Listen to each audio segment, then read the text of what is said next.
Time to winterize your RV? Should you use air or antifreeze? Stay tuned for the answer.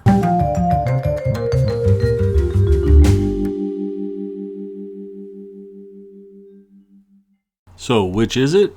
Air or antifreeze? Well, hold off on the hate mail, but it depends. Everybody seems to have an opinion. Put 3 people in a room, you'll get 4 answers. But who's really the expert? I went and asked the 2 biggest RV dealers in the area, and they had differing opinions. If you go to the RV forums, there's no consensus there either. So I guess if you have an opinion, that makes you an expert. Well, at least I'm an expert at giving opinions. So here's mine. My vote, antifreeze, and let me tell you why. Peace of mind. I like going to bed on a frigid winter night, free from worry that I didn't blow out all of the water. I know that if I pump antifreeze through the system, that I'm not going to wake up with a broken pipe. I agree with critics who say because I live in the Pacific Northwest, I shouldn't have to worry about deep freeze, and that blowing it out with air is more than sufficient. It's not that I don't use the air compressor method because I fear it, or I misunderstand how to do it. I have done it before. I just find it no more convenient than pumping antifreeze through the system. Some may prefer the air compressor method because of the cost of antifreeze. However, at the end of each season, I'm able to find dozens of bottles of antifreeze available at Walmart for $1 a bottle. An issue I've been concerned with is using an air compressor with a tank. Generally, they use a compressor with oil, and sometimes that oil gets into the air system, and then you're putting it into your water pipes. Viair does make a good quality tankless air compressor that will solve the problem of the contaminants.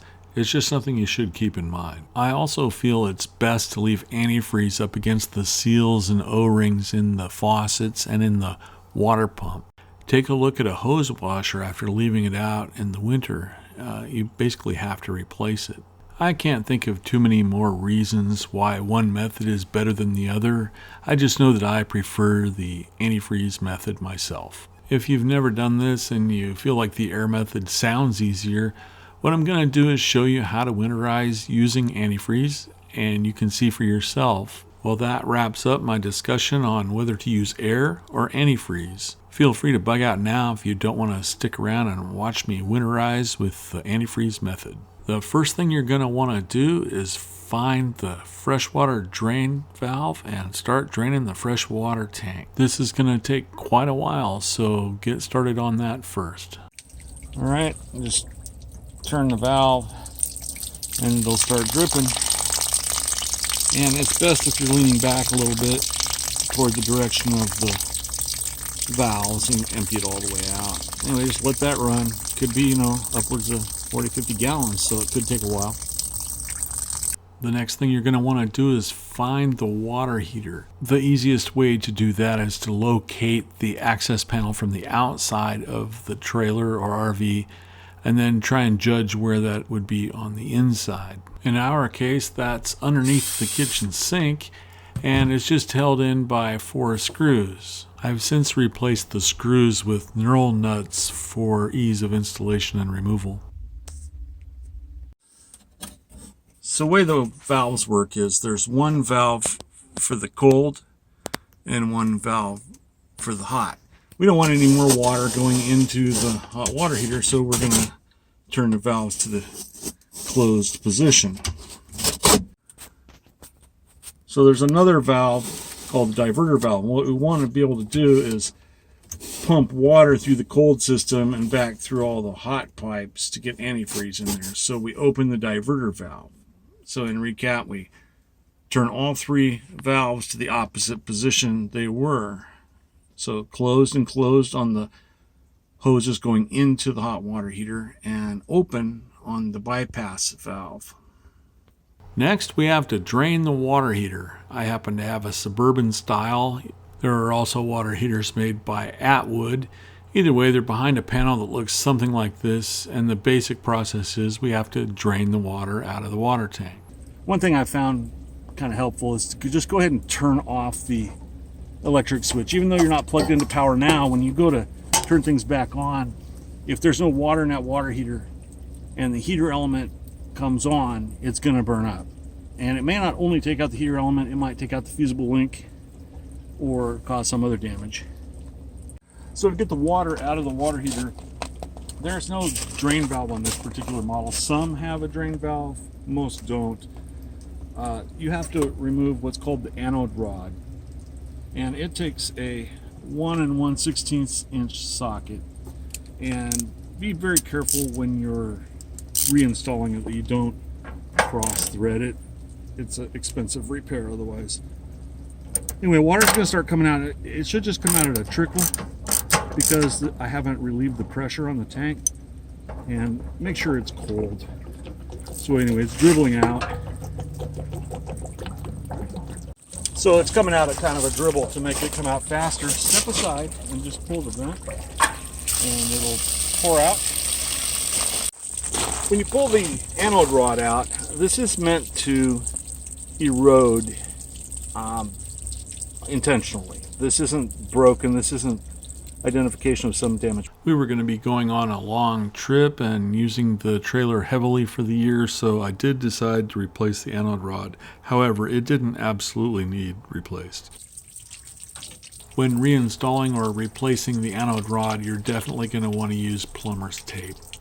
If not to keep it from leaking, but to protect the threads, they could very easily seize up in the water heater without. Also note that you're going to be threading that in clockwise, so you want to wrap the tape such that it doesn't bind up by being wrapped in the wrong direction. When inserting the anode rod, you want to make sure that you start those threads exactly straight. If you get that in there crooked and strip the threads, you're going to be replacing the water heater. Once you've got that anode rod in there fingered tight, you're going to want to tighten it up with the 1 1/16 socket. There probably is a torque spec, but just use common sense. Don't over tighten it and don't leave it loose. It's advisable at this point to go ahead and close the relief valve so that you don't forget about it when you're starting up next year. Well, we've drained our water heater, replaced the anode rod. Time to button it up and go inside. Now that the fresh water tank's been drained, we're going to want to go inside and turn on the pump and run all the water out that we can. This will flush all the fresh water out of the system and into the tanks. If we waited until after the tanks were dumped to flush the system, there'd be a lot of water in the tanks that could possibly damage the seals in the gate valve. You'll want to repeat this process on all the faucets, the shower, and the toilet. Next, you're going to want to go out and locate the low point drain. Once you've located the low point drains, just pull the caps and let the water drain out. The result here is that there's very little fresh water left in the system. I did install a couple of petcock valves to ease the process a bit. Now is a good time to dump the gray and black tanks. And this is a really good time to go ahead and do the black tank flush and do it over and over until the water is running basically clear. A little side note, don't forget to close the black tank gate valve before you put the cap on. You'll regret it if you don't. So in order to pump antifreeze into the plumbing system, you have to find the pump. And in this case, it's behind the toilet. But how would you find it if you didn't know? The easiest way is to just turn it on and listen for it. And there I can hear the pump. So this access panel is held in just like the one under the sink. Screw in 4 corners and go ahead and pull that out. And as with the water heater access panel, I did install the knurl nuts to ease the process. When you find the water pump, there's most likely a winterization kit already installed. So what we have here is a pump, and it pumps water from the fresh water tank into the system and then back out to the plumbing. In this case, there's one valve that brings water in from the fresh water tank. We're closing that. Then there's another valve that brings water in from this hose. You can see there's a little antifreeze left over from last year. And you just stick that hose into the antifreeze. You can't use just any antifreeze. You want to use an RV antifreeze. And that's so that it doesn't damage things in the plumbing system, but most importantly, so that you don't poison yourself with the chemicals that are in automotive antifreeze. So we're going to take this hose that goes into the pump, stick it down in the antifreeze container. It's best to try and get it to where it'll go to the bottom, and then we'll open the valve that sucks it into the pump, or the inlet to the pump. Then we're going to go ahead and turn the pump on.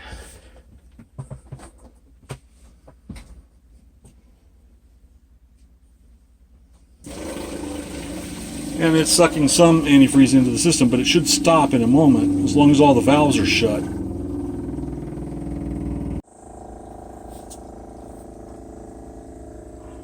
Okay, I've gone ahead and moved the hose over to a fresh gallon of antifreeze.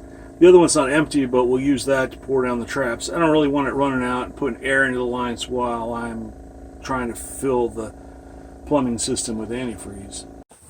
Okay, so we're going to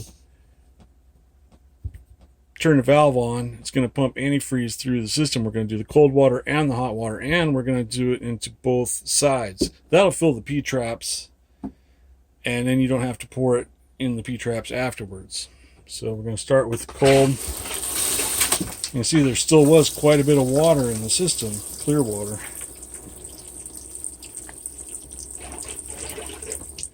Then I'll go ahead and do hot on this side and let it run, because you can see it went back to clear even though we saw pink. So now it's come back to pink. And I have started with the faucet furthest away from the pump. We'll go ahead and make sure. So now this valve is free of water and full of antifreeze. Same with this valve, and same with both P-traps. We're just going to repeat this process, getting closer and closer to the pump each time. And you'll find that it's probably already pink.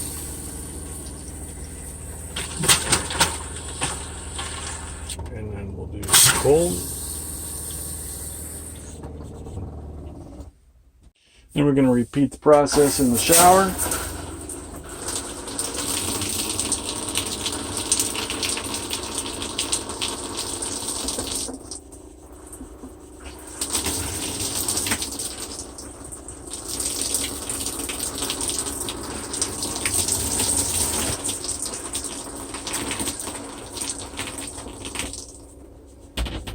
Don't forget about the toilet. That's the last thing you want leaking on your next trip.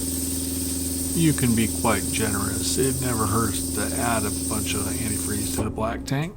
So another thing is to make sure that the seal is covered in the toilet. You don't want that freezing or even drying up. You should pretty much always leave some liquid over the seal. Okay, one thing that a lot of people forget is the outdoor shower.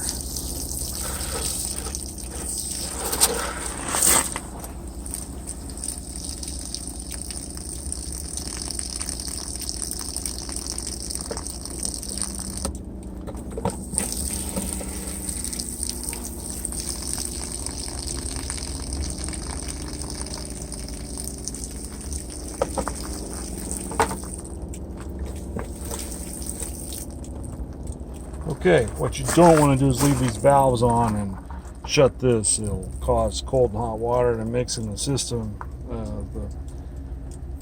The RV geeks will tell you all about that in one of their videos. Just take whatever you have left over out of your 2 gallons or 3 gallons or however much it took you and pour it back down the P-traps.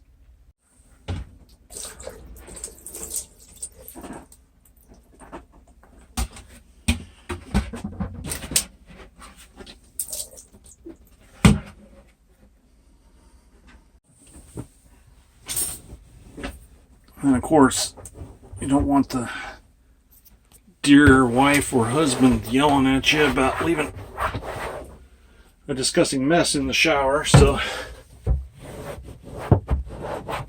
might be worth cleaning it up.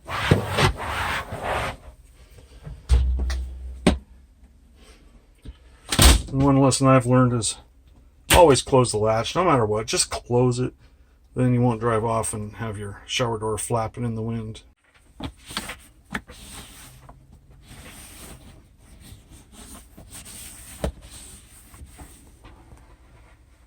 Another thing is to make sure that you're not shutting the refrigerator tight.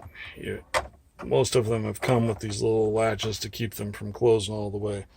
Make sure it's cleaned out good, that you let the fins drip, when they were frozen, and clean that up afterwards. You don't want any mold in here when you go to camping in the spring and all of a sudden your fridge and freezer are all moldy. Winterization's not just about keeping the pipes from freezing, but you don't want critters getting in there chewing in there. So all your boxed food, I would even say food in a plastic container. I've had a squirrel chew through the plastic top of a cocoa canister. So I would take anything in. So the microwave hood vent, the one that vents the stove, has this little flapper that opens and closes just like the one at home. But you should keep this closed during the winter. You should actually keep it closed anytime you're traveling or not using it. But especially in the winter, you don't want critters finding a home in your vent hood. You'll want a couple of these damp red moisture absorbers. These seem to be just fine. You don't have to spend a lot of money on them, but you definitely want one. So the first time I got one of these, I ripped the whole top off and it left open granules, and then they spilled all over the place. Then I read the instructions. Gee whiz, read the instructions first, but you want to leave this top cover. It actually absorbs the water through that, the moisture.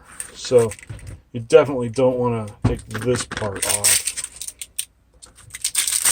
And then put one of these in each half of your trailer, and it helps keep the moisture off the windows and collecting along the sills. So when you're done winterizing, you close the inlet hose from the antifreeze, and you go ahead and open up the line that comes from the freshwater tank. Then you can put the cover back on for the winter, and you won't have to take it off again until you re-winterize again. Okay, to winterize, it's exactly the opposite. Do not turn these valves back to normal until you flush the rest of the system. So the cold and hot water to the tank have to be off, and the bypass valve has to be in the bypass position, just like that. You could probably just go ahead and leave the access panel to the water heater open. I usually put it back on just for completeness, but you're gonna need to get back to those valves when you dewinterize. Well, I hope you learned something, or you got to laugh at me, or something good came of this video. Anyway, happy trails.